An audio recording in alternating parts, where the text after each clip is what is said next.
而家咧，我同咧灣區港區咧就嚟到呢個新大站，咁咧一到新站嘅風貌，咁一知嚟到咧你一嚟到咧，其實咧睇落去好似被欺騙咁，但係驚喜咧就在後頭啊！深圳地鐵在12月28日，深圳4條地鐵新線段同步開門迎客，地鐵5號線西延段、8號線3期、11號線2期紅嶺南段和13號線1期北段港鐵開通初期運營，實現各區全覆蓋，向世界級軌道城市邁出重要一步。嗱，呢條線咧全部咧都係高新科技線，咁咧所以咧你見到站咧啲站咧其實咧都係以呢個咧高新科技嘅一啲特徵啦，就做一個設計。線路特色站秉持一站一景理念，將沿線文化特色融入車站空間設計，就係石鼓站，好犀利。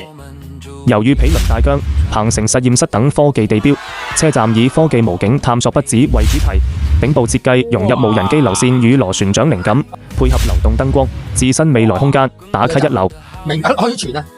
北段車站整體用藍綠色調，既清新又顯科技範，線條設計融入深圳城市天際線圖案，象徵地鐵與城市相容共生。東門站，